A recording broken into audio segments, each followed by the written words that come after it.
Just moving on to the final session of the day, it's now time for Mr. Hennie van Vuuren, who will be speaking on the role of Kredietbank, the arms money machine.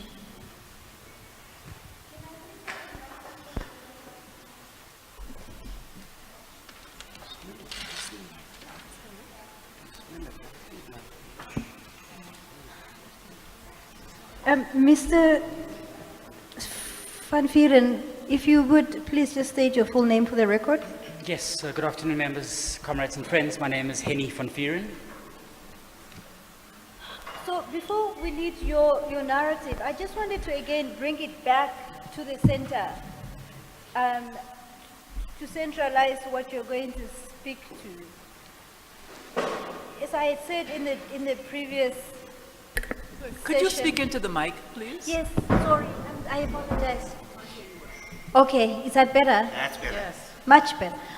So as I said in the previous session, the thesis of the apartheid economic crimes is that during the currency of the United Nations embargo on weapons to South Africa, there were private actors who were circumventing that embargo, those resolutions, and assisting South Africa anyway. And testimony was given earlier about the roles of the different entities, the shortcomings of the TRC. But what you're going to speak to this afternoon is specifically the two things. One is the role of AMSCO, and we'll talk about that just now. But the second thing is the role of Kredietbank in the circumvention of the United Nations embargo on weapons. But before we go to those specific topics, there are two things I wanted you to speak to. The first is to tell us a bit about your background, which places you in good stead to speak to this topic, to both topics actually. Yes, thank you very much for that question. By way of background, I work for an organization called Open Secrets, which is one of the organizations that co-organized this People's Tribunal on Economic Crime. And my background is as a researcher and a writer to look at questions of corruption, economic crime, and the players that are involved in that. And most recently, it's been through work that I've been involved in a book, working together with colleagues from Open Secrets, called Apartheid, Guns and Money. The book was published a little less than a year ago, in May of last year, and it examines this network of profit around the world, who we argue were involved in aspects of sanctions busting. And importantly, the definition, if I can, maybe just expand on the economic crime question, if I shall, advocate. The question of economic crimes is what the book looks at, because there's an understanding in the literature, having worked for many years on issues of corruption myself, together with other colleagues, is that we have quite a narrow understanding of what constitutes corruption sometimes. Specifically during the apartheid period, when one talks about corruption, there's often, I would and others have argued that perhaps we tend to try and understand this notion that there's cash that's moved offshore and is held in a secret bank account, and we don't know where that cash is. And our argument rather is we need to understand that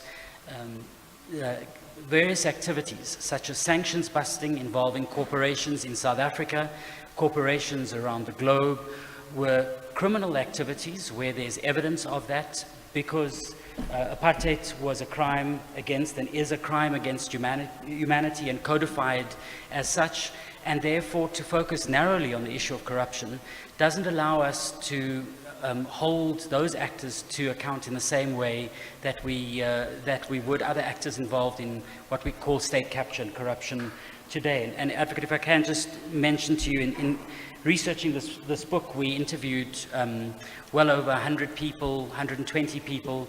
We had access over those 5 years working through the South African History Archive, which is based here at Constitutional Hill, and Lawyers for Human Rights, using access to information requests. We gained access to many hundreds, a few 100,000 pages of documents. Much of that was newly declassified for the first time, which provides precisely that evidence.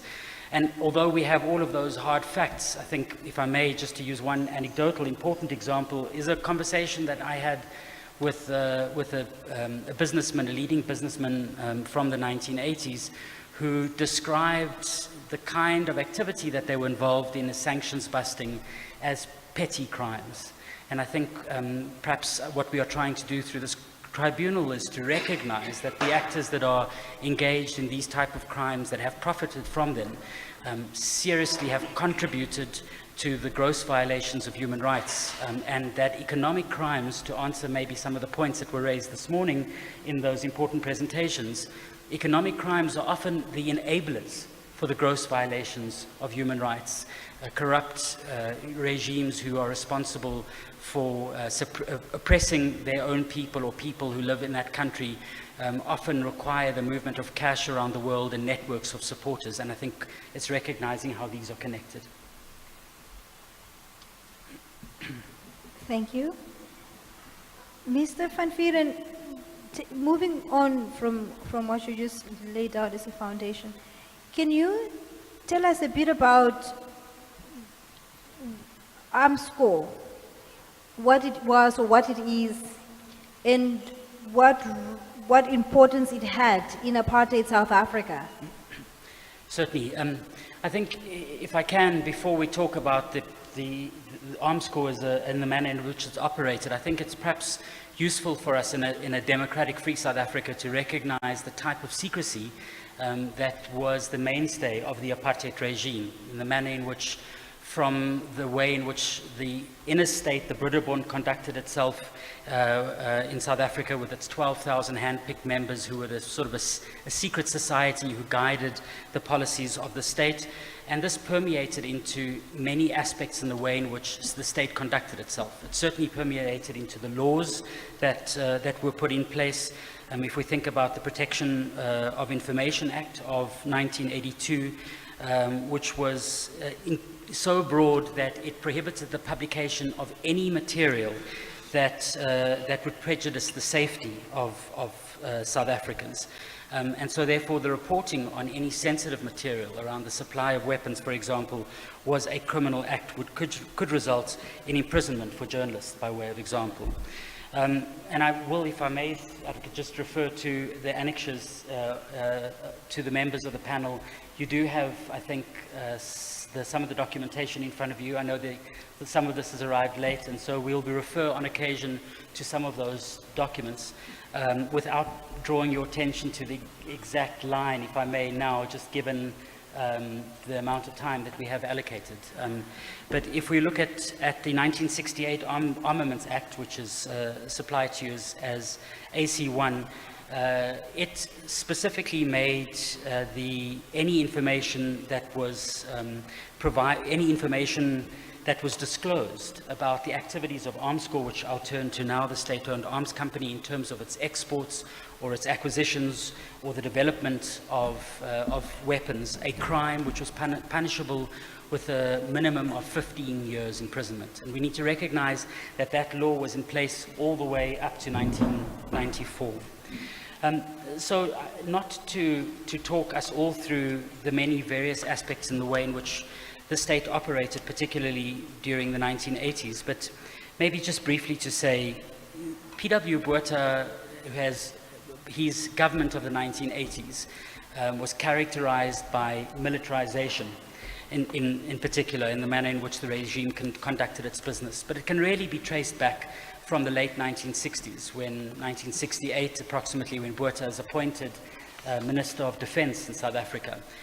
And I draw your attention to this so that we remind ourselves of the very integral role that he played in shaping government's policies in terms of secrecy over a lengthy period of time, and how central he was to helping to think through and strategize with the generals the creation of this garrison state, and particularly the very central role that Armscor was to play within that machinery.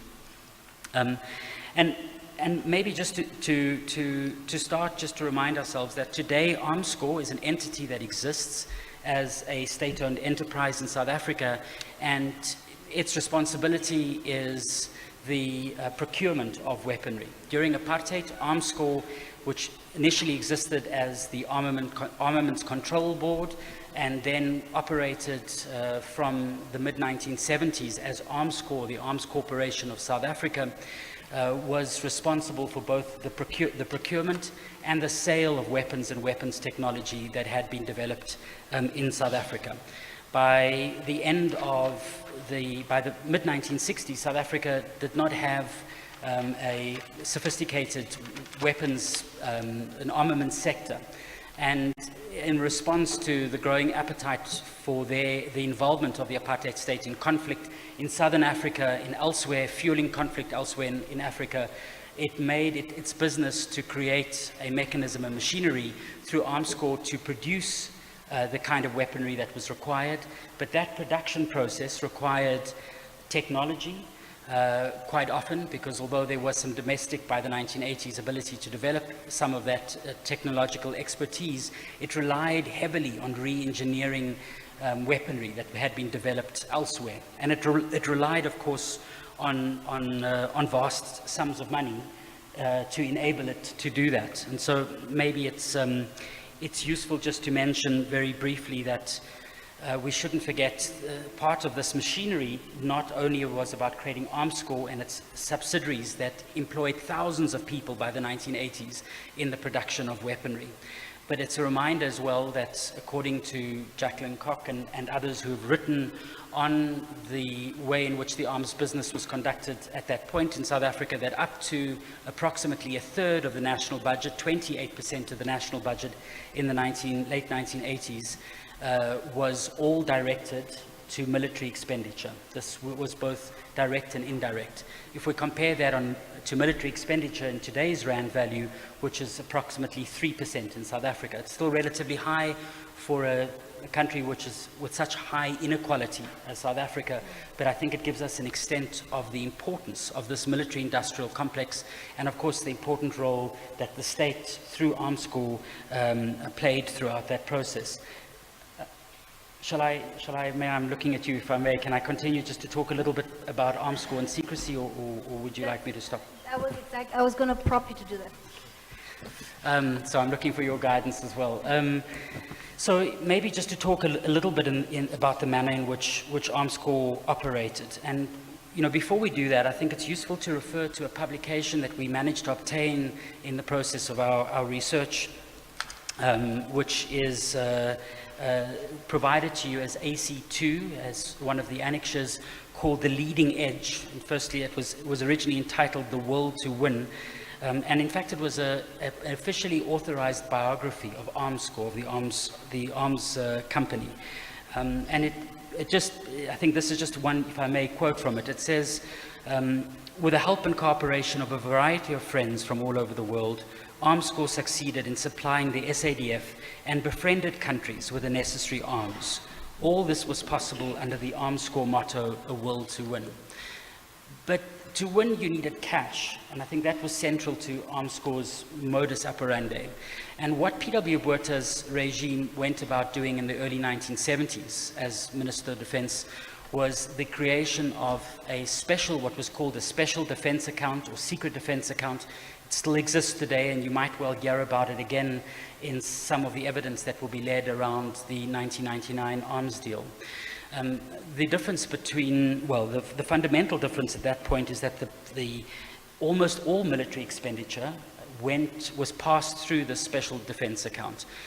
In today's rand value, we've calculated that to be approximately R500 billion, that's 500 billion rand. And in Annexure AC3, which has been handed to you, It's an Auditor General's report that was produced and handed to the Truth and Reconciliation Commission. Unfortunately, we in fact had to go to court to gain access to that document, just to give us a sense, again, of our struggle to gain access to information. But I think that sets out very clearly, according to the Auditor General's Office, precisely the amount of money that was spent primarily by Armscor and channeled through a secret defense account which protected those friends which the Armscor's official biography speaks of. Autobiography rather, in a sense, that the identities were not revealed because any information on how the money was utilized was secret. And equally, that would attract prison sentences. And so Armscor, in order to operate in the manner it did, in order to break international sanctions that were placed in terms of United Nations sanctions, mandatory sanctions prohibiting the sale of weapons to the apartheid regime between 1977 and 1994. They were preceded by various other sanctions from the early 1960s already on the arms trade, but the mandatory sanctions for what we're looking at is from 77. They required that level of secrecy to hide the money trails that Armscor utilized to procure weapons. On the subject of secrecy, though, it's been established through various narratives that A, the United Nations placed an embargo, and B, that embargo was not complied with. So that remains uncontested. But what I would like to hear from you is how, in the process of busting, to use your language, the embargo,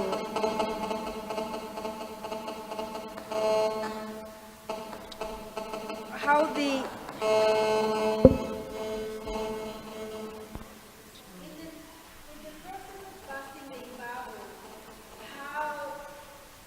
Armscor's Paris office was central to all of this. Can you speak a bit to that, the secrecy of it, Yeah. and the existence of it at all? Yeah. Absolutely. So, I think it's important just to recognize, if I can, that there were a number of countries that were involved in the process of what we refer to as sanctions busting, which in itself was a crime. I think, again, a misnomer, just as it's often referred to as sanctions busting, but to recognize the nature of this crime. And we've placed a slide, if I can just refer to that, and it's a slide to members of the panel, it's a slide which shows a map of the world, and the map of the world is colored according to countries that were involved in one way or another, based on evidence that we've collected and evidence that we will hand up through the book Apartheid, Guns and Money, and which is contained in the documents that are on your bundles, of the countries that were involved in sanctions busting. Based on that, we've identified approximately 50 countries that in one way or another were willfully involved in sanctions busting, involving major corporations, intelligence agencies, banks and others in those countries. And those include all the members of the United Nations Security Council that were responsible for policing those international sanctions. Every single one of them, we've identified their involvement in sanctions busting. To enable that kind of extent of sanctions busting, to go back to Advocate Muvanga's question around the Paris office of Armscor and how it operated, you could not direct everything from Pretoria. Armscor's office, for those who know, sits just outside the east of Pretoria. It used to be in the center of town, but they were not able, because there was no access, there was no internet at that time, they weren't able to direct the procurement of weapons from South Africa. And so Armscor established offices. They established an office that we know of in Tel Aviv, which was very active, ensuring that the relationship with Israel in the procurement and the co-development of weapons could take place, with a large contingent of officials that were based there.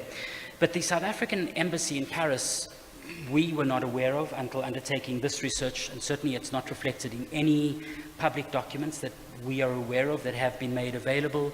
The South African embassy in Paris housed what was known as the Technical Council, in Afrikaans, the Technische Raad. And from our understanding, it was essentially a base from which Armscor officials could bust sanctions. They could travel around Europe procuring weapons, doing deals across the European continent, and possibly in some instances liaising with some of their partners in Africa, in what was then Zaire, the Democratic Republic of Congo, and possibly as far away as countries as China and elsewhere where these trades were directed at the time. Our understanding, I should also add, is even speaking to leading figures, and we must remember that the anti-apartheid movement played an incredibly important role in trying to expose so much of the secrecy. But leading figures in the anti-apartheid movement, including Mr. Abdul Minty, have remarked that they were not aware of the way in which this Paris office operated.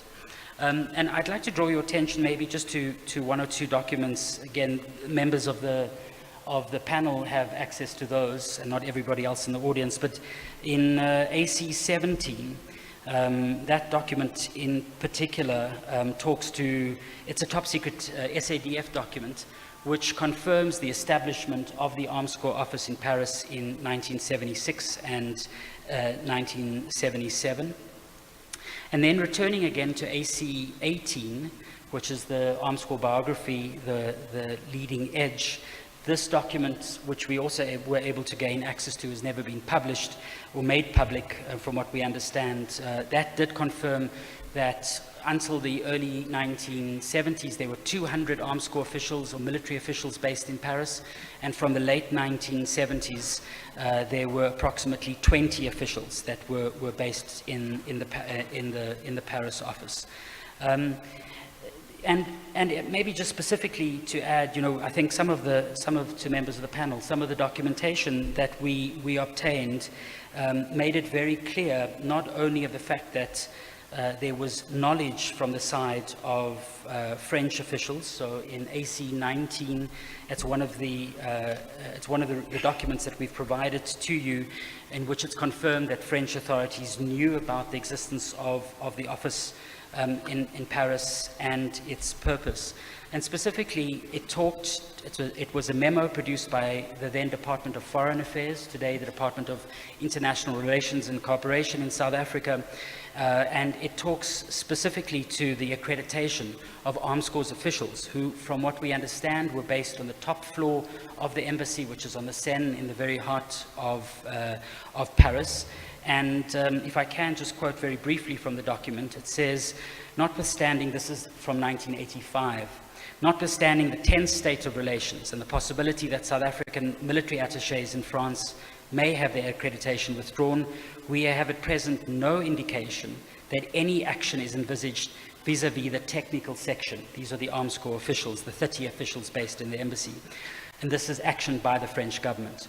Although there's always the possibility that the French Foreign Ministry, when we apply for registration and identity documents of the Arms Corps officials, may refuse to do so, we would advise that for the moment, transfer of Arms Corps personnel proceed as usual. And I would, if I may, just underscore, I think the word as usual is an indication of how normal this relationship was and how senior, we believe, officials within the French government, including within the executive and the intelligence services, must have known about some of those activities. And then maybe just to add, we also have one or two annexures we'll refer to again, specifically annexure 20 is one of those, and that's an affidavit by a former Arms Corps official, Mr. Martin Steinberg, who was based in the Paris office in the 1980s, and he made it very clear that there was a complicit understanding by French officials of the activities that the Arms Corps officials were active in, despite the fact that France was and is a member of the United Nations Security Council.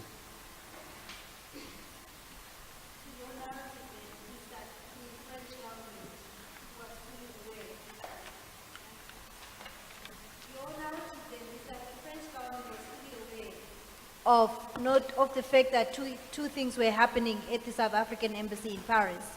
One being the operations of the technical, right? Absolutely, and if I may, through you, just give one or two examples of that, which speaks to that. I mean, we believe that the French government at a very senior level must have known of the existence of Arms Corps' office, and they knew of the existence of Arms Corps, and of course being based in the very heart of Paris in the way that they were. The complicity and the understanding cuts across different levels.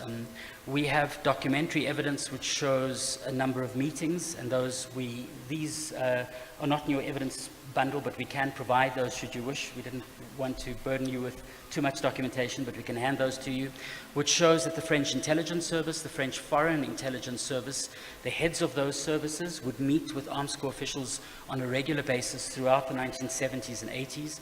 The importance of it wasn't only an exchange of intelligence that they were involved in, but the French intelligence services played a key role as a conduit in providing the most sophisticated weapons technology to the apartheid regime.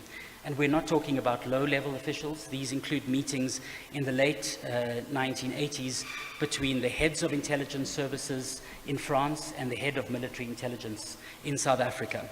And we would, I would certainly argue that based on that, there is no deniability based on those documents that France was not only aware, but the French government, through its intelligence agency, certainly was complicit. France, of course, is, like all members of the United Nations Security Council, a major producer of weapons. And I think we'll hear from Andrew Feinstein in the next days about the nature of the global arms trade. But I think it is important for us just to perhaps use an example of one French arms company, if I can, who we believe was central to the violation of arms, amongst others, which is the French arms company then known as Thomson CSF, and a company that we know today as Thales.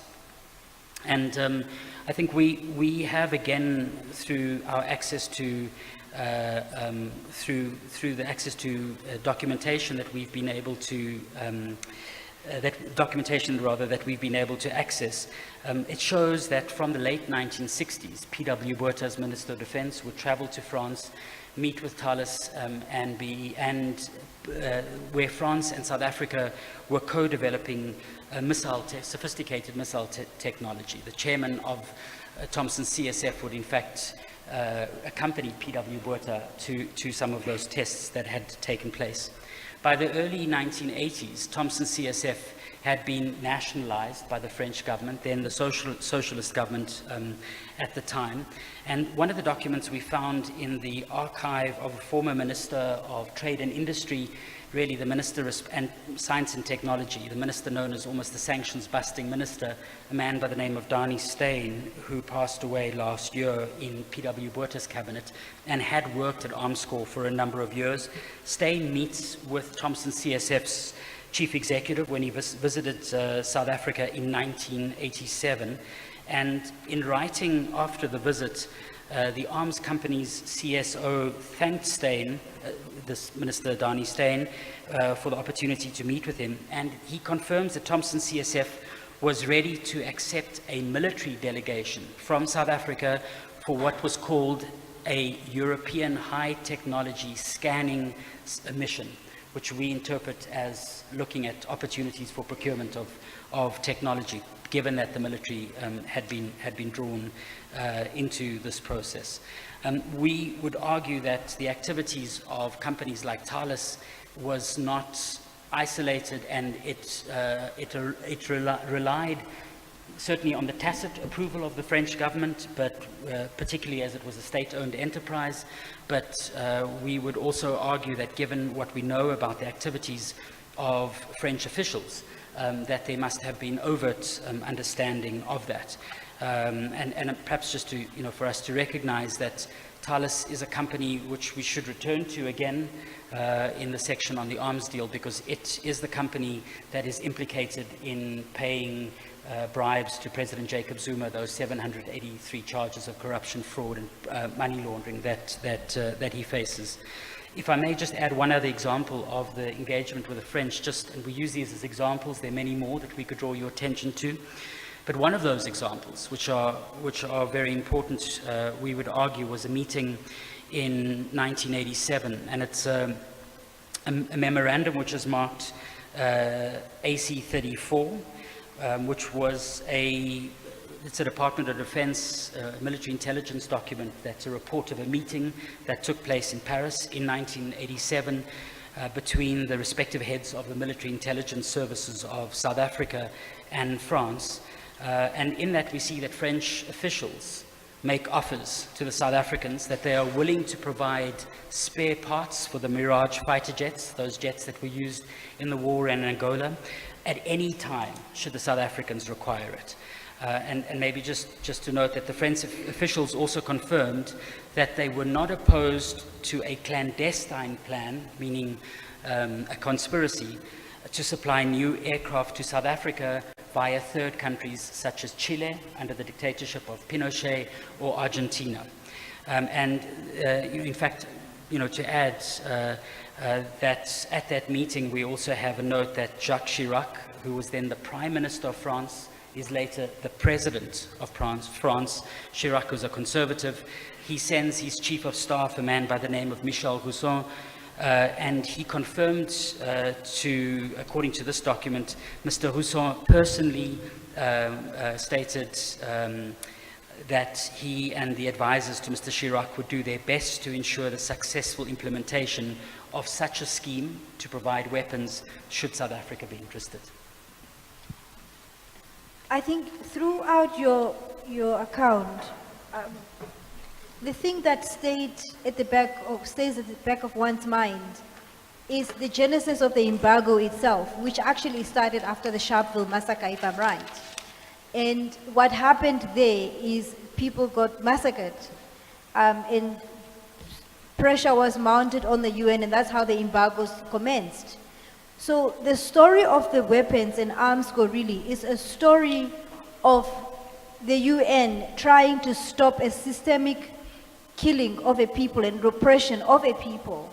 And it's also a story of private actors and sometimes national, international actors acting in concert with the apartheid regime to continue the massacring and the oppression of the people. I think it's important to keep that in one's mind as we go through this evidence. But one thing that I wanted you to canvass very briefly, though, is the actual cost of apartheid. What was that cost of apartheid? Well, I stand before this tribunal as a white South African, so I'm very mindful of that. And when I say that, I think it's a recognition that first and foremost it was the suffering of black South Africans. And that was the suffering of the majority of our country's people, the subjugation of people and the lost opportunities that people faced, and the horrendous torture, the violation of not only very basic human rights, but the active attempts to ensure that people were disenfranchised. And I think that we've heard from some of our friends and comrades in some of the earlier submissions about precisely those points. But when we talk about the arms trade, I think that so often we talk about the politicians that are involved. We very seldom talk about the corporations that are involved.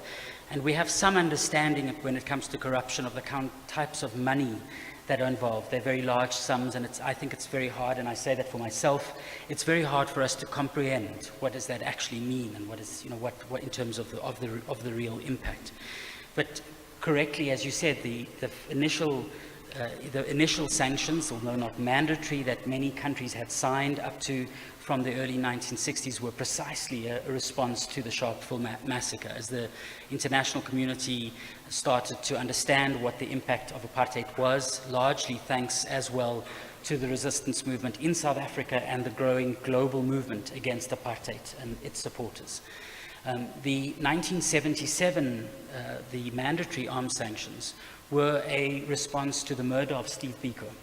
It had happened only months before that, and so we can't isolate the murder of somebody like Biko from the response, because there was a recognition that weapons were fueling the regime, not necessarily to use that on that day in which Biko was killed, but of course he had come to exemplify many others, and some of whose identity we don't know, who had lost their lives. Many of the people whose identity we don't know are not in South Africa, given the fact that the wars that the apartheid regime waged were not only in South Africa against South Africans, but they were in Namibia through the illegal occupation of Namibia. They were fueling the conflict in Mozambique by supporting rebel groups in a country like Mozambique with weapons. They were supplying conflicts throughout the continent. You know, we think about Mr. Habre, who was the president of Chad for many years and recently found guilty for those crimes in a court in Senegal where mass rape took place. And we find documents that show that the apartheid government was sending weapons to Mr. Habre as he was trying to seize control. So we could talk about those connections. And of course in Angola, where tens of thousands of people lost their lives, whose names we don't know, and they lost their lives in a conflict which was supported by the apartheid regime, sometimes as a proxy, with the support from the American Central Intelligence Agency. And as we've shown, it was supported by, including by countries like China, who were to some extent fueling both ends of that conflict and supplying the apartheid regime in order that it could supply those weapons. It was presented earlier here that what was in for these international corporations that aided apartheid were profits. They were not necessarily doing it because they loved apartheid and hated black people, but because they could make money out of the regime and out of the supply of weapons to the regime, such as apartheid. What I'd like you to speak to, though, is how, in the light of the embargoes, sanctions, AMSCO or South Africa was able to move money around to procure the ammunition and the weaponry. Can you say that? Absolutely. I think one of the arguments that was made at the Truth and Reconciliation Commission, and I would argue it was not necessarily made in good faith by South African corporations and representatives of some international corporations, was that apartheid was not profitable, and so therefore the corporations too suffered as a result of apartheid.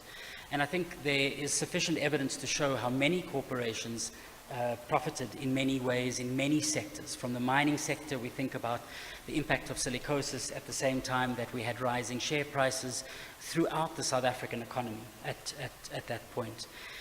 But one of the sectors that perhaps has escaped our gaze is one that so often has escaped our gaze in many other complex, not only sanctions busting processes around the world, but in corruption, in arms deal, is the role of precisely the banks and the role that the banks played. We know much about the role that Swiss banks played in providing the kind of finance to the apartheid regime, which has created these massive, these extraordinarily large Swiss banks. The UBSs and others made a huge volume of money out of the apartheid state, and they may deny these things today, but much of the foundation of their wealth was out of their active collaboration with the apartheid state.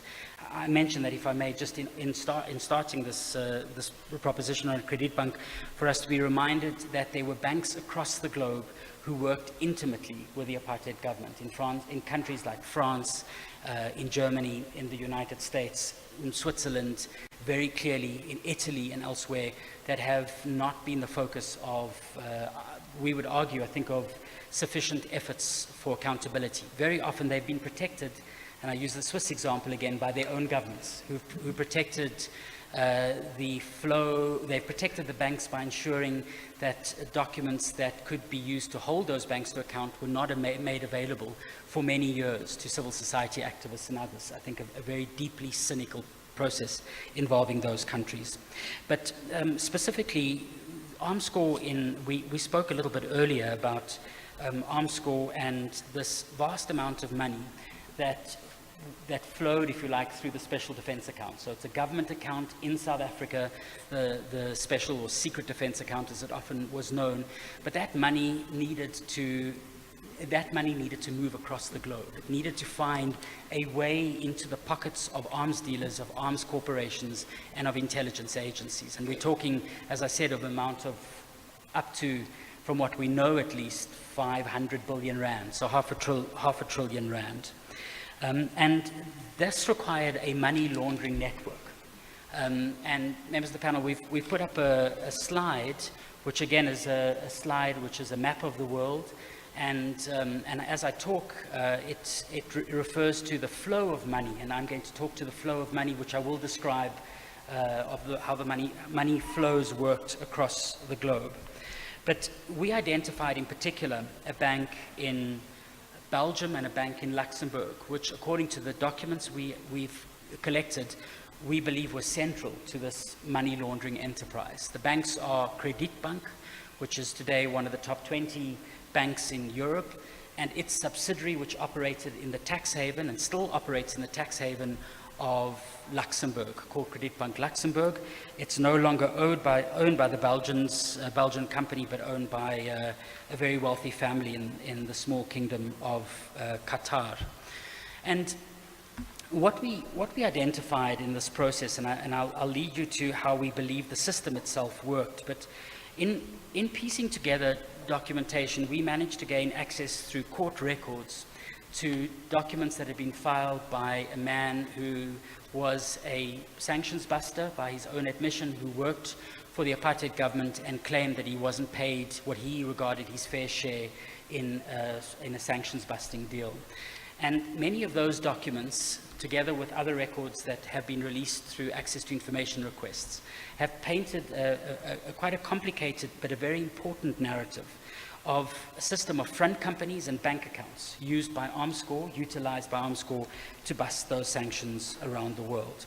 And we believe that, based on the evidence, that Kredietbank and Kredietbank Luxembourg were not the only banks that were involved in this process, but from what we understand, they were central to that process. And as we have shown again in Annexure AC20 and AC21, in those documents, references made to these banks being central to moving approximately 70% of the money that was involved in this money laundering network through those bank accounts. And we believe that Kredietbank Luxembourg, based on the evidence, went about a process of providing hundreds of numbered bank accounts. So those bank accounts' purpose was as numbered bank accounts or secret bank accounts, precisely to hide the origin of that cash. And the way this worked essentially is that if let's just use this as a practical example, the SADF, the South African Defence Force, through Armscor, its procurement agency, wants to buy weapons from a country like France, maybe China or the United States or elsewhere. What they would do is they would channel the cash with the approval of we believe could not have happened without the approval of the South African Reserve Bank. The Reserve Bank would approve the movement of money, sometimes through the government's bank accounts, which were held at Volkskas Bank, which is today known as Absa Bank. And the cash would effectively be moved through some of these front companies, which were based primarily in countries like Liberia and Panama. And we identified 76 front companies, of which we have the names in Liberia, and 39 front companies that had been set up in Panama. Panama and Liberia are countries that, again, are used as conduits for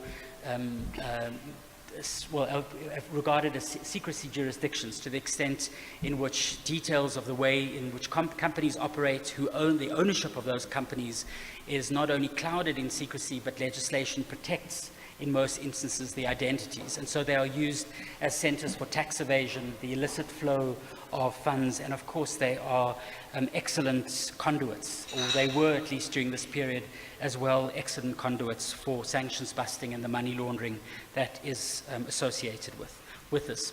The cash would then be moved by these front companies through what Armscor itself would call the dark zone. It's basically a range of bank accounts that had been set up around the world, and the job of those bank accounts was just really to accept the cash and move it along. So the cash, as they would describe, would hop around the globe through the international financial system, would then be reassembled in Luxembourg, not in Belgium, but in Luxembourg because of its secrecy jurisdiction. And then the Armscor office in Paris would go, and we'll talk about that now, would go about the process of moving the cash around various centers in terms of paying for the goods that it was procuring. But just in terms of evidence, I just want to to draw your attention to the fact that in AC 25, one of the annexures, we have identified a total of 844 bank accounts. We have the numbers of those bank accounts that were used for money laundering, so these are not figures that we have conjured up. We know that 487 of those bank accounts were controlled by Armscor. The rest were were bank accounts of the recipient, primarily arms companies and the middlemen who were active in these processes. And Armscor, we know, has had a core group of which we've identified of 67 main accounts with various subsidiaries. So we have those bank account numbers. I should also stress this information has been in the public domain for almost a year. We have not had, if I may through you, we have not had one inquiry from the South African state. We have not had one inquiry from the Hawks or any other South African state institution responsible for investigating organized crime, of asking us to have access to these documents. And we have not had one inquiry from any other foreign government as to the veracity of the claims that we've made based on the documentation that's available. On the issue of bank accounts, so you make mention of you having account numbers, etc. Can you speak a bit about some of the anonymous accounts that were just numbers without anybody's name attached to them, and how do you then deduce from just a number that it in fact belongs to or was connected to South Africa? Yeah, so it was a very complicated process. I think it was complicated by the documentation that we had been provided, and it wasn't all found in one, easy table with all of those numbers. They were provided in a number of documents, and those documents, the source of those documents, in fact, were former Armscor officials, and our understanding is that those documents were removed from the Armscor office in Paris. And if I should just add, we spoke about a claim that had taken place over the 1990s, 2000s, and in fact continues today against the South African government by an arms dealer, where we'd accessed some of this information. And we in the Defense Forces archives, in the military intelligence archives, we found a note in which, an internal note, which I think it was dated and I stand to be corrected, 1996. At the time, Barbara Masekela was the ambassador to France. It was democratic era. And the Defense Force officials state that they know that this arms dealer has access to secret Armscor documentation. It's a confirmation of the fact that this was indeed secretive information that had been generated by Armscor and reflective of Armscor's money laundering network. We, working together with colleagues, did our best to try and ensure the veracity of some of this information.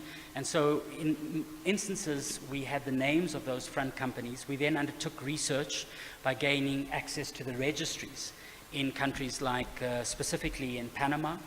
And those registries confirmed the registration of those companies.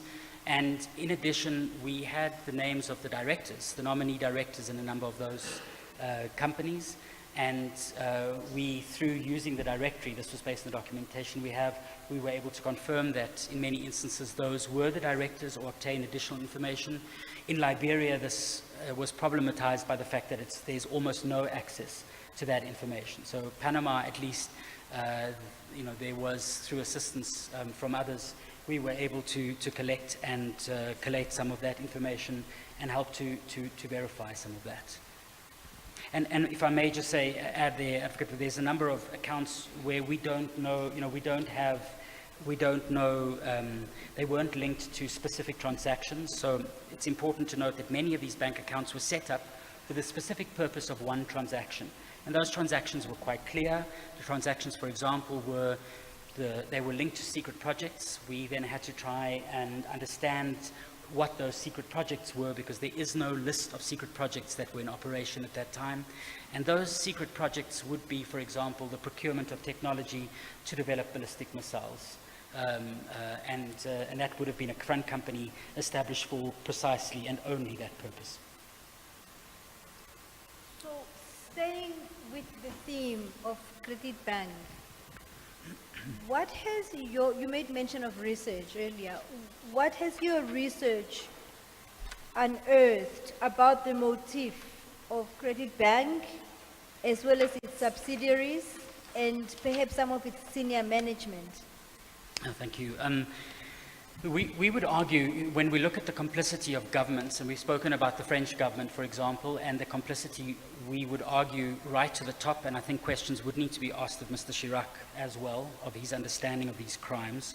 But certainly, if we had to look at turn to the bank again, we turn to AC20, which is again in your evidence bundle. It's a statement by a Mr. Daniel Loubser, who worked in a technical office and was responsible for effectively maintaining the bank accounts for Armscor, based in its Paris office. And if I may just read to you from a document, because I think it's just useful. He had the inside knowledge to this, and he is able to point us to the fact that bank officials, firstly, had the inside knowledge, so senior bankers. We find them as well, in certain instances, the bank officials as the nominee directors of the bank. We believe that bank officials were not just receiving cash from an ordinary depositor, like any one of us who may go to a bank in the corner and open a bank account. They worked together with Armscor to set up this money laundering system as active participants in the crime. It's alleged. And he, according to his affidavit, he says there was an internal name. It was called the Group Special, the Le Groupe Spécial, was given to Armscor by personnel working in Kredietbank, in the bank. And during the visits to Paris, he, Mr. Loubser, went for lunch a couple of times with the Kredietbank officials, particularly Mr. Germain or Dick Ménager. They would lunch at a bankers club in Luxembourg on frequent occasions, and I'll just paraphrase. And then he goes on to say, a good working relationship prevailed between the bank and our company, being Armscor, in the light of its importance to the bank. Indeed, it appeared that Kredietbank Luxembourg, that's the subsidiary in Luxembourg's management, would go out of their way to do our bidding. Hiding the payment trails for the foreign military procurement projects could not have been done without the full knowledge and blessing of the very top management of both Armscor and the banks involved. This was due to the volume of money being channeled and the sensitivity of activities involved in the transfers. And so we see Armscor officials confirming this, and maybe just more to your point as well, when we look at the involvement of senior officials within the bank, I think it's important for us to recognize the ideological support the bank gave the apartheid regime. On the one hand, the bank, we see its and those are in the submission before you as well, but the bank's profits increased dramatically from the late 1970s and the 1980s. This was precisely at the height of the sanctions busting period. Secondly, we recognize that this was not only profit motive, we believe that this was ideological, and it was ideological because of the role in part played by senior bankers, including a very prominent senior banker for a period of over 40 years in the bank by the name of André Vlerik. Mr. Vlerik is the former Minister of Finance in Belgium, and we believe that through his management position of the bank, he should have had knowledge of these crimes that it is alleged the bank was involved in. He, together with another family, controlled effectively the holding company that owned Kredietbank from the mid-1940s. He helped establish its subsidiary in Luxembourg in the 1950s, at a time when he worked very closely with the American authorities. And what we see in the 1970s is important, is that André Vlerik, after whom the most prominent business school in Belgium, the Vlerik School of Business, is named, in the 1970s, 1977, as the arms sanctions are starting to hurt through the mandatory United Nations sanctions, Mr. Vlerik helps to establish a network of pro-apartheid supporters called Protea. They have well over 100 supporters, and their supporters aren't perhaps I'll talk about myself, it wouldn't be me, the person off the street. They're the top politicians, bankers, conservative politicians in that country, and business people. In fact, I think a figure of, if I stand to be corrected, of up to 35 senators in the Belgian parliament are members of Protea. And their job is actively to promote the interests of the apartheid government and to counter sanctions. And we see Mr. Vlerik not only playing this role, but he's the Secretary General of an organization called EUROSA, which is the European Union Friends of the Republic of South Africa. They argue that they wish to model themselves on the anti-apartheid movement by building a network across Europe. And in fact, at their height, they have members in a number of Western European countries, approximately 10,000 conservatives, again, bankers, politicians, we believe intelligence officials, and others are members of this organization. And we have documentary evidence, having spent time in the archive of Mr. Vlerik in Belgium, where it shows correspondence that he's had with the Department of Foreign Affairs in South Africa, that the South African Department of Foreign Affairs was in fact helping to fund the activities of this Protea group. Perhaps just to again stress the top management, given that Mr. Vlerik until the late 1970s had been effectively the managing director of the bank during the 1980s until 1990, 1991, he is the chairman of the, 1990 rather, he's the chairman of the bank shortly before his death. And he, in 1987, is awarded South Africa's highest honor, the Order of Cape of Good Hope by P.W. Botha, in recognition for the support which he has given the South African government. I think all of that points towards his close relationship with the apartheid government and both the profit motive and the ideological motive that infused the life of this banker and this banking network. So your evidence then is that Mr. Virosa, who was Vlerik, correction. Vlerik, yeah. Sorry, Vlerik, Virosa, who was a top banker, was also a party to EUROSA and Protea, which were organizations in support of apartheid South Africa and sought to model Europe, in the case of EUROSA, after the apartheid state. Is that what you're saying? Well, in fact, I think he would not go as far as to say they wish to model themselves on the apartheid state, but we should also just recognize the complexity of Belgium as a country which has two significant linguistic groups, so the Flemish and the French speakers, and he would constantly make reference to the fact that he's interested in how South Africa solves its problems, because Belgium could, I'm using his terminology, not mine, because there's much that Belgium could too learn from this, and the two countries could learn from one another. In speeches that we've collected, speeches that he made before, for example, the Catholic Commission for Justice, and a number of speeches and writings of his, he would make statements such as, of course, we do not agree with, well, I'm not sure if he goes as far as to say racism, but he says we do not agree with the negative aspects of the apartheid government without going necessarily into detail of what those are, and then would subsequently really find ways to underscore the fact that apartheid was a misunderstood system. It was a system that promoted separate development and effectively was trying to create equality between the races, as he described it. He clearly also had a deep fascination with Afrikaner nationalism and what it represented.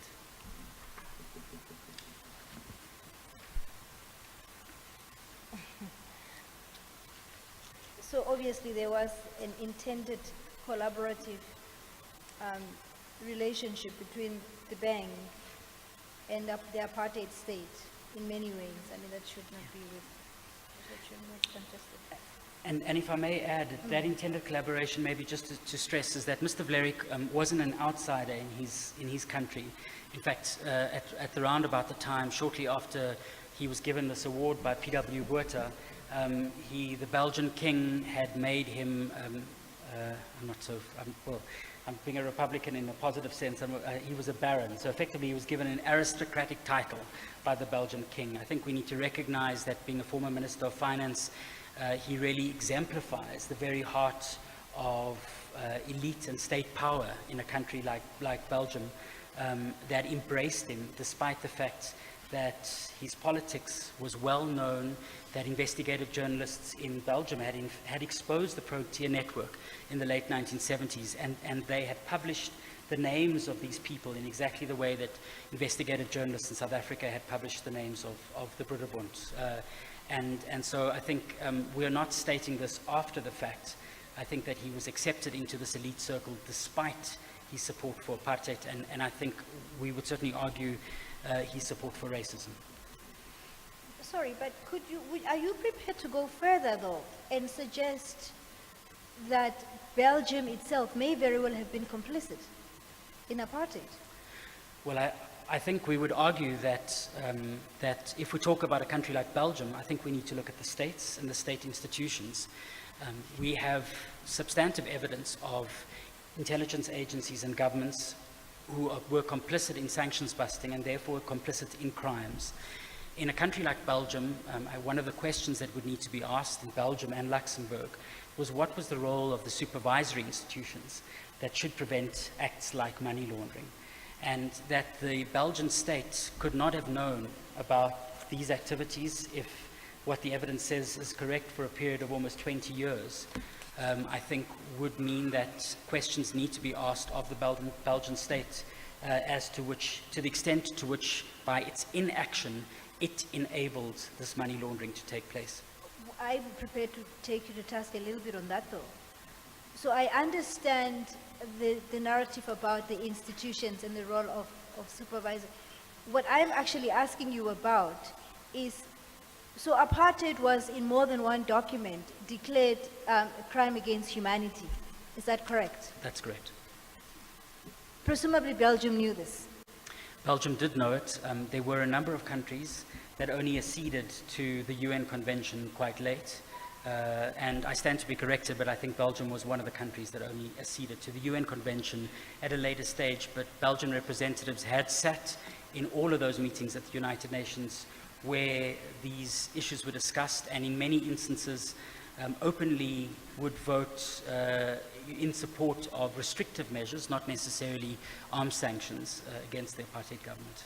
Look, I think it may be tenuous, a line of argument, but the idea that the Belgian government bestowed an honor on this man in circumstances where he so blatantly supported a regime that was declared a crime against humanity is the basis of my question.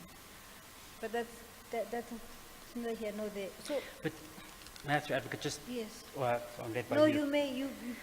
But maybe just to add, you know, I can't speak on behalf of the Belgian government, but I certainly think that we have pointers to the extent to which actors like these are embraced within these societies. They're celebrated despite what is known.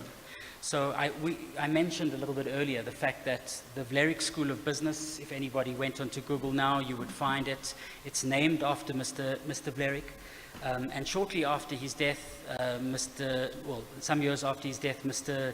Vlerik's wife made a substantial contribution. If I'm right, it's approximately, am I right, 50 million euros. I need to just double check the records. But it was a donation that was made to this university, and it has helped the university to flourish. And it ensured that the university carries his name until today. This was despite the fact that his involvement in organizations like Eurosa and Protea are well known and well documented in the Belgian press. It's easy to Google those, and I would imagine that the University of Council at the business school would be able to do so.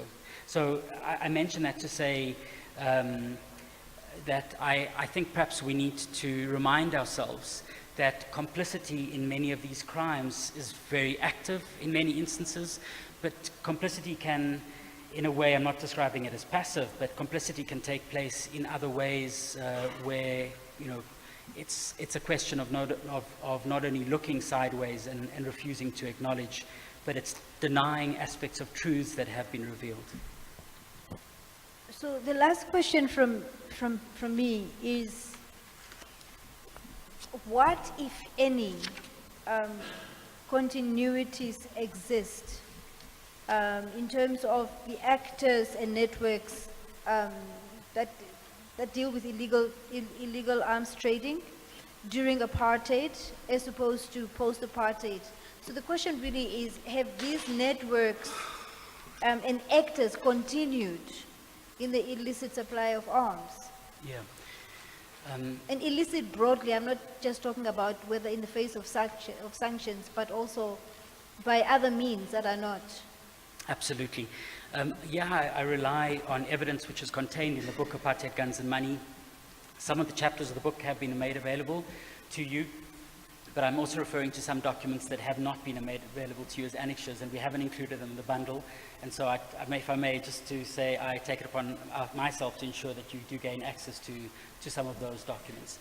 But just if I may, then use one or two examples of some of those players and actors that we identified. I've spoken firstly about the company that we know today as Thales. It's a multinational corporation, one of the most influential corporations in France and one of the top 500 biggest global corporations around the world. It's primarily an arms company. And we spoke about Thomson CSF and its involvement, which we believe actively in facilitating the supply of weapons to the apartheid government. And of course, it is this active relationship that it enjoyed with Mr. Jacob Zuma, today President Jacob Zuma, which is the subject of these charges of corruption, bribery and fraud, which he has spent many years trying to ensure a defense of, and ensure it has been argued by others through that state institutions effectively do not hold him to account for these alleged crimes. This is not only in the interest of Mr. Zuma, this is in the interest of Thales, precisely because Thales does business in countries across the globe. And so these are some of the linkages that we argue are important to make. It's not only France. We identified companies, large companies in countries like Germany. Again, we can provide documentation, who were actively involved in trying to break sanctions and supply submarines and submarine technology to the apartheid government in the 1980s. And those are the same companies somehow managed to successfully obtain contracts in the 1999 arms deal, which again, you'll be looking at in 2 days' time. And so there is no punishment for some of these crimes. If anything, they are brought into the fold, and they rely as well on middlemen. And I think you're leading me in this direction, if I can, just to talk to some of those middlemen. They rely on middlemen who facilitate those deals. And maybe to mention one or two, there are very many of them who have morphed and changed over the years. One of those is a man by the name of John Breedenkamp. John Breedenkamp is a Zimbabwean citizen. He lives in Zimbabwe, I understand, today. And in fact, he was a sanctions buster for Ian Smith's regime in Rhodesia. This has been reported on over many decades across the globe, primarily in tobacco sanctions busting, again in Belgium from the late 1960s. And he is said to have a very close relationship with the Rhodesian government and Rhodesian intelligence services. We find him located in documents in 1982 or 1983, in which he as a middleman in his company, Casserly, are helping to provide approximately 20 or 21,000 flamethrowers to the apartheid government. And we use this as an example because we are reminded that flamethrowers have a very specific purpose. It is to burn people alive. And Mr. Breedenkamp, in those documents that were declassified from military intelligence, is involved in the process of providing these flamethrowers. By the 1990s, Mr. Breedenkamp re-emerges in South Africa as one of the key middlemen, as you are no doubt will hear in the next days, as a middleman who's brokering some aspects of the 1999 arms deal. And in the 2000s, it is alleged that he has become a sanctions buster again, but this time for the government of Mr. Robert Mugabe in Zimbabwe. And so these are examples of how these people, these institutions can morph and change over time, but it doesn't matter who's in power. And I think that's the point, perhaps, about these networks. There are many others. Mr. Tony Georgiades, who for many years was a very close friend of former President F.W. de Klerk, I, in fact, believe that Mr. de Klerk married Mr. Georgiadis' former wife. He was involved in supplying oil during the sanctions busting, not arms, from what we know, to the apartheid government. And again, he emerges as a key middleman in the 1999 arms deal. And again, I'm sure we can, there'll be other examples of where we'll look at these institutions, corporations, and people who are equally involved in numerous other deals in South Africa, some of them that have been mired in economic crime into the 2000s and well up until today. And so that is the legacy that is not, the legacy is the pain and suffering, we would argue, experienced by ordinary people. But the legacy as well is the continuities of corruption and how it's influenced and informed our reality today. Those are my questions for you, and I'm now handing you over to the panel. Thank you. Okay.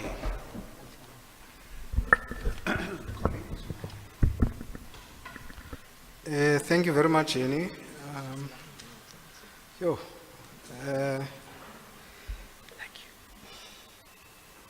The first thing I just wanted to find out, your research and your colleagues' work, did it stretch to questions of technology transfers? Because AMSCO then was an integrated, AMSCO was an integrated company, procurement and manufacturing, and whether in that work the role of research bodies in South Africa and university departments, particularly the engineering departments, did you find anything about them? May I answer that directly? Okay, thank you very much, Member Sekwebo. Firstly, just to talk to the technology transfers, while our focus was primarily on weapons, I think it's important for us to remember that that sophisticated weapons technology, sophisticated weaponry requires the technology, which is an underlying feature of it, whether they missile systems, for example, the guided missile systems, the kind of technology required in developing attack helicopters, fighter jets, etc. So I think that the supply of technology, and we are reminded that from the, and I stand to be corrected in which year that was, I think it might have been 1984, the supply, or 83, if I'll come back to you on that, the supply of technology was added to the list of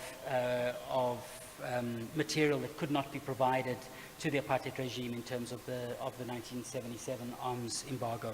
And so we found many examples of the technology that was provided. And I think from companies, from individuals across the board in many countries that where some of that technology was provided.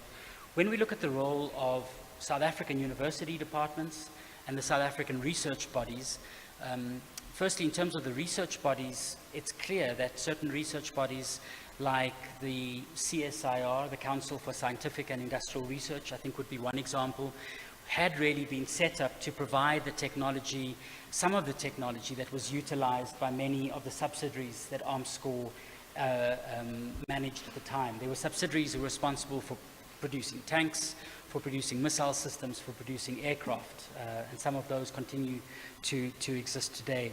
In terms of South African university departments, we did not search necessarily into the workings of ARMSCOR in terms of the manufacturing of weapons in South Africa.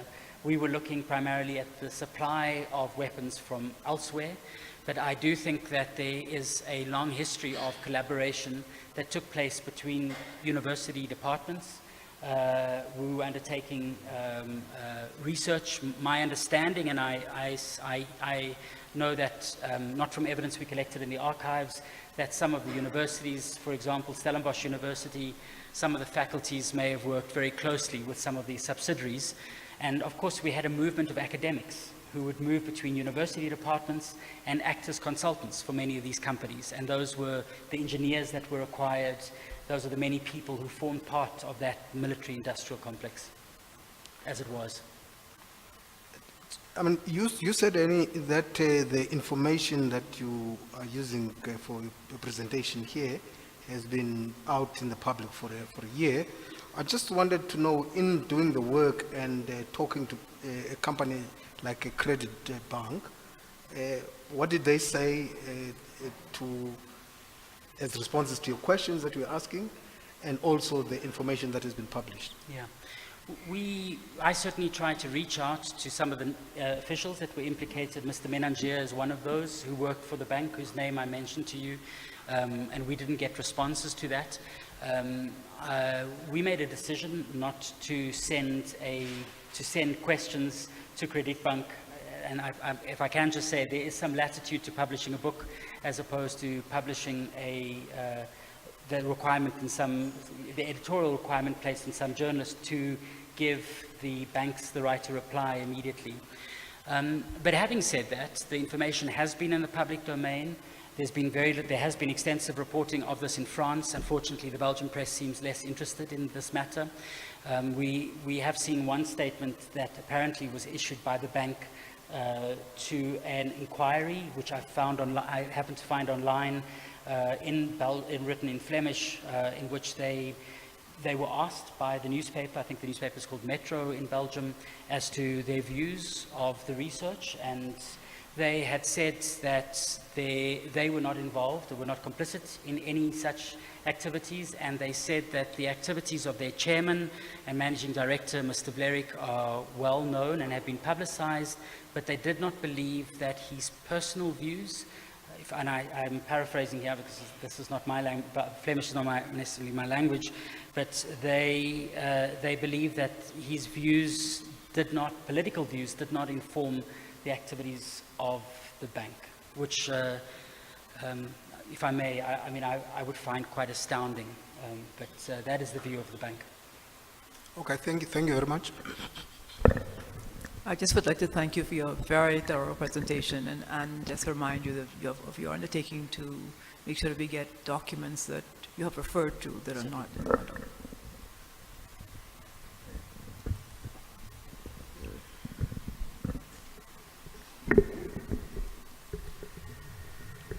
Thank you. So you draw a very bleak picture of crimes really committed at a very grand and high levels of the world, really.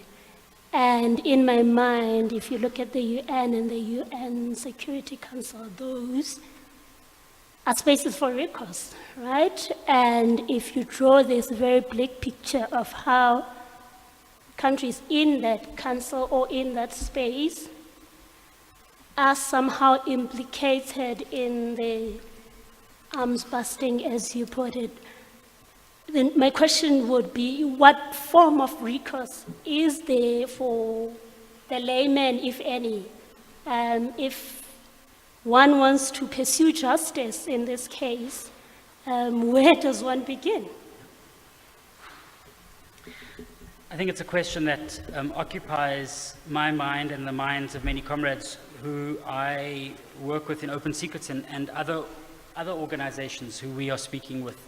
Because it's one thing for us to produce volumes of information that tell the tales of some of the crimes or the alleged crimes, but I think we do this not because these are interesting processes, but because these fundamentally should inform a quest for justice. And there are instances where we know, if I can say, that we will not be able to hold some of these entities to account. And there's a power in bearing witness to the involvement of the corporations and politicians and other entities so that their names are mentioned. We've seen in some instances that some very senior business people have been very offended by what we've written based on documentary evidence, and we've released those documents online. It's irrefutable that it's documents of their correspondence, and they take offense that their other selves are mentioned, which is, I think is an indication of why it's important to remind people that when you're involved in these actions, and particularly for members of our elites in various countries, that you cannot escape well, we hope that you cannot escape justice in perpetuity. And we call that impunity for a reason, because you're never held to account. So if this contributes to that, I think that that is important. And I don't think that I hope that this is a sobering message and not a message that should make us, I certainly don't feel it's a message that should make us feel a sense of despair. So I think that, if I can say, is one of the first elements of recourse. Secondly, it is about ensuring that the documents that go further to prove the culpability in what we would argue are economic crimes that many of these actors are involved, much of that remains stashed in archives in South Africa and around the world. And so just to say to you, Member Yankee, I think we've had access to documents we never believed were stored in South African archives. I certainly didn't believe that these records were kept and not destroyed at the end of the apartheid regime. At the moment, the South African Department of Defense is holding access to about 500 boxes of documents, which we've asked for, which all pertain to the apartheid period. We've seen the Reserve Bank equally deny us access to very basic documents in terms of investigations they've taken into people who've been involved in economic crimes. And we've put out access to information requests to state agencies in other countries, the British government, the CIA, the FBI, and others. And in most instances, all of our access to information requests were denied. And so it's a reminder to those governments who hold those documents in their archives that those documents should be released, particularly where those documents talk about complicity in crimes. And maybe I'll relate to you, if I may, that yesterday afternoon, somewhat surprisingly, before today's hearing, I received an email from the French ambassadors, from the French embassy, and I'm sure the French embassy has not revealed anything there to me that I can't speak of here. And the French embassy wrote, following a verbal meeting I'd had with the French ambassador some time ago, where we had indicated that the French government, for example, should release all documentation surrounding the murder of the activist Dulcie September, whose murder is still, the identity of her murderer or murderers are not known. She was gunned down almost exactly 30 years ago. In March, it'll be 30 years ago. And I was told that, I was reminded that some documents are accessible in various archives, but I was reminded as well that where documents pertain to the intelligence services, that the classification period of that is 75 years. Now, the likelihood is, and I'm looking around the room, not one of us may well be alive in 75 years' time. And it's precisely these kind of obstacles that are put in place to ensure that nobody, it may be the work of historians in a century's time to look at those issues, but by then any possibility for accountability is lost. And then lastly, if I can say, it is about the corporations that were involved. It is about recognizing that you cannot turn around and say there were a couple of governments that supported the apartheid regime. This was a system that was put in place. This was in a sense, not a fantastical conspiracy. This was a conspiracy that had a machinery that worked, and it required people and institutions who were active in it. We would argue that those people and institutions need to come to the fore, and they need to use various mechanisms to explain the extent of their collaboration in this. And if I can say, lastly, it is for us to look at reparations. We spoke about reparations and the arguments that were made at the Truth and Reconciliation Commission for big corporations to pay reparations. I think questions need to be asked of some of the corporations, the arms companies, the banks and others, about the reparations they need to make to the South African people.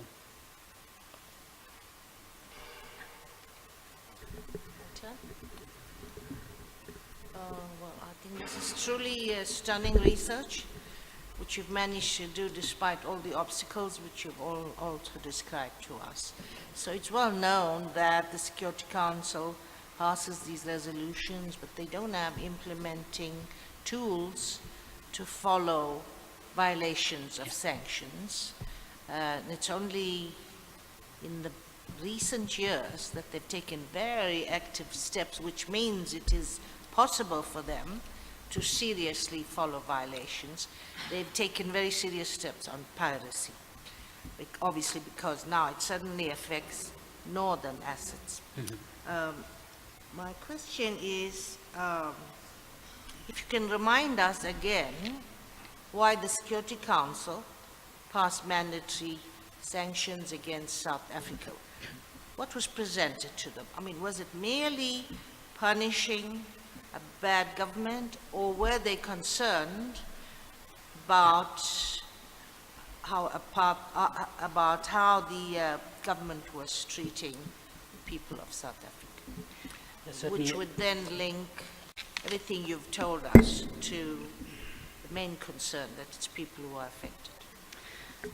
Absolutely. I may not be able to quote to you immediately, and if I can, maybe just to paraphrase, but I think certainly if we look at, and those are, in some of those are in your evidence bundle, including the decision to pass the mandatory sanctions of 1977, but the reasons were precisely an act of solidarity with the people of South Africa, and they were an act of solidarity with the people of Southern Africa. I think it was a recognition of the destabilizing impact that South Africa was having across Southern Africa, precisely because of the wars that were being waged. And I think we should just stress again, it's those wars that resulted in the loss of lives, which we spoke about earlier, but of course they've left a profound legacy in countries across the region, because people on all sides of this conflict were drawn into these wars. And I think those are some of the legacies that we deal with. So I think it was precisely a recognition of that. I don't think that it was by any means a technical response, but required hard lobbying work to ensure that those sanctions were passed. But Member Pillay, can I, if I may, through you, just use the opportunity to mention a point that you made earlier today, if this is opportune, and you spoke about the human rights violations in Kenya and the Mau Mau case in particular. And I think in one of the earlier presentations, you asked how was it possible, that we have a situation now that there is talk about the potential ultimately for reparations as well. Not the potential for the payment of reparations, indeed. And I think we should be reminded that that process started with one or two researchers who came across some boxes in the United Kingdom's National Archive.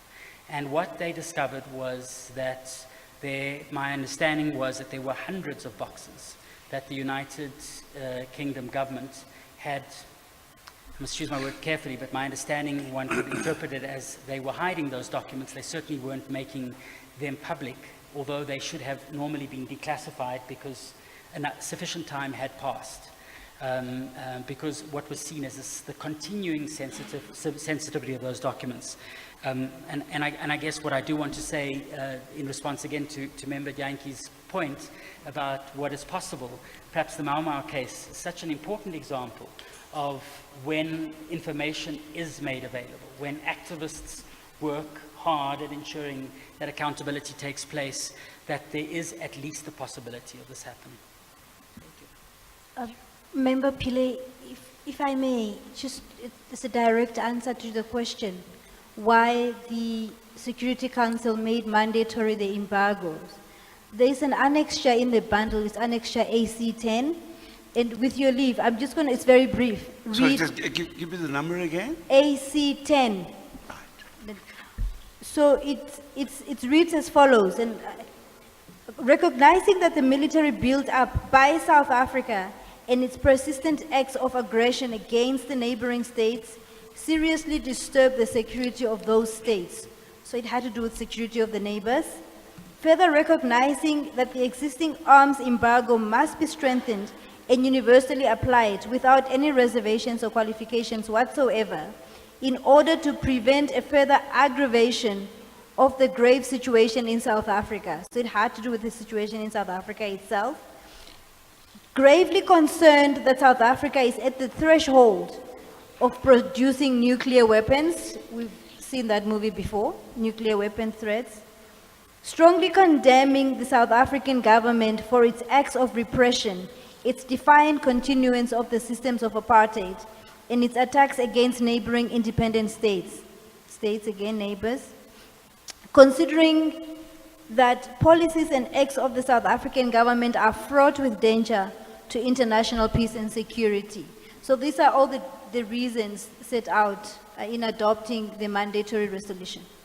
Yes, the Security Council can only act if they're convinced that it's a threat to peace and security. Correct. That's it. Yeah, so what I was looking for is whether they were concerned about the use of these arms against civilians, which is actually the current language. You know, developing countries pressed for the arms treaty to be amended. They want due diligence that arms manufacturers should ensure that the weapons are not used against civilians. So this is the current language. It was too early in those times to use civilians. And all your evidence really concerned me, that these banks and governments should have been concerned that these weapons were being used against civilians in South Africa. So thank you. That's why I asked what the preamble to the resolution said. Okay. Thank you, Chair. Thank you very much for what is a very comprehensive report. I have a couple of questions, though. What happened to Arms Corps? Well, Member Yaqub, Arms Corps, I don't want to say it's sitting pretty, but it is still located in a big glass building, as I said, on the east of Pretoria. It still operates, effectively reporting, from what I understand, to the Minister of Defense as a state-owned enterprise.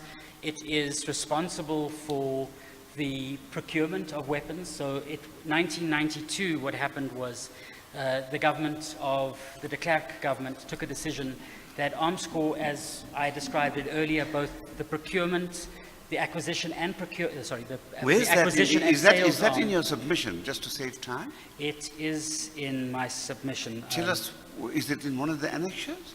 It is not in the annexures. I think it's in the main submission that has been made. It's not. I'm reminded it's not.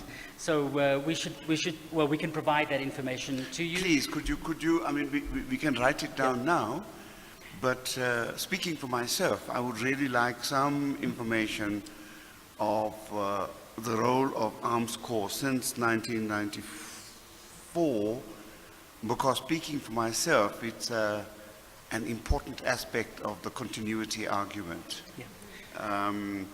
So if you can give us that, it would be very, very useful. Member Yaqub, may I just interject? Just to point out, we're happy to provide that to you. And maybe just to stress that Arms Corps, as we knew it, if I can, just for the purposes of the tribunal mentioned now, in 1992, Arms Corps the Arms Corps itself is divided into two parts. The one remains Arms Corps as we know it today, and it remains responsible for procurement for the South African military. And the second part of that was the sales of domestically manufactured weapons, and that is Denel.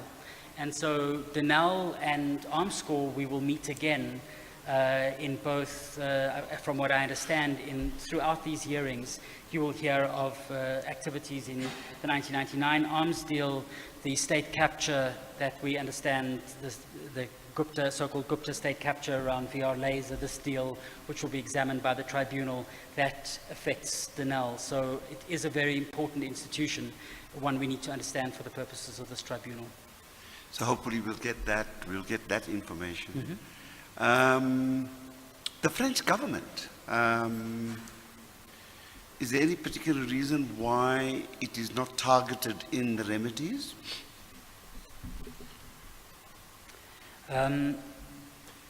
Why the French government? Well, Wasn't targeted in your remedies section? yes, certainly.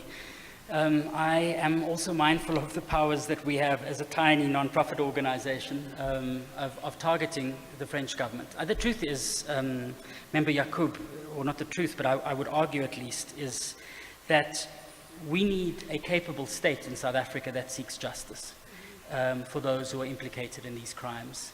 And I would argue that the evidence that we've presented here, much of that could have been collected with great ease by our democratic government. In fact, we worked with myself and a tiny team of colleagues, a really tiny team of colleagues worked together, a handful of us, in pulling together this information.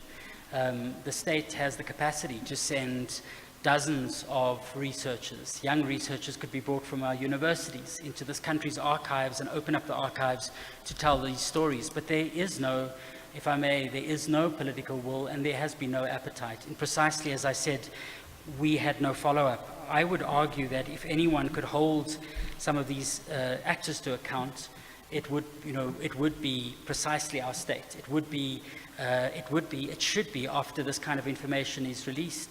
I would argue it is DIRCO's responsibility to call the French ambassador and to ask questions about what happened. What do we know about what France was doing? But there is no interest in that kind of justice, or so it seems to me. Is it worthwhile sending a copy of this memorandum, and probably the extent to which it was amplified at this stage, to the French government, to Thales, the German government, the German companies, the Department of Foreign Affairs, and probably even the office of the President? Member Yaqub, we certainly, when the book was launched, we did a few things. Firstly, in terms of one of the things which we did through the publishers of this book, Chakana Media, sent a copy of the book to the leaders of every single one of the largest 4 or 5 political parties in the South African Parliament. A copy of the book was sent to Deputy President Cyril Ramaphosa, and a copy of the book was sent to President Jacob Zuma, and suggesting that they may wish to apply their minds to this. A copy of the book was also hand-delivered to the French ambassador on the occasion of the French National Day, which I believe is in July of last year, and it was subsequent to that copy being handed to him that he asked to meet. And I mean, I can't suggest that there's nothing that came out of that meeting to suggest that he would necessarily be seeking justice from this, but he said that they noted the concerns. But if, I think we could certainly, if, one of the recommendations is... Speaking for myself, there is a difference between sending them a copy of a book and saying to them, this is the evidence we are going to lead at a people's tribunal, which started yesterday, or if we had done it a month ago, which is going to start in a month's time. There is a difference, because if I were a guilty party and a book was sent to me, I would tear it and throw it away. But if a people's tribunal was there and the submissions before it was sent to me, I'd probably treat it differently. Yeah. We, and if I may, I base this, Member Yaqub, on an assumption as well, but our understanding from past experiences is that the big companies that are often implicated in some of these activities have very large in-house public relations and other arms that are responsible for monitoring any reporting of those companies around the globe. As I said, it is an assumption that some of that information may very well have reached them at this point, but the information has been widely reported in the public domain in South Africa. But the question I asked you is there any point in making this report available at this stage? Or you think there's no point? No, I think that there is. I think the sharing of information always has a point, and I think if it were to be helpful to inform, I'm not sure if it would help the companies, but certainly should it help those governments to apply their mind to these issues, I think that it certainly could not harm to do so. So speaking for myself, I would express the hope that the representatives of the organizing committee might take this range of questioning into account. Thank you very much. I have nothing more. Any further questions from anyone? So anyone else? No? Okay, so can we all assume that we deserve the rest we have earned and that we should start having it now?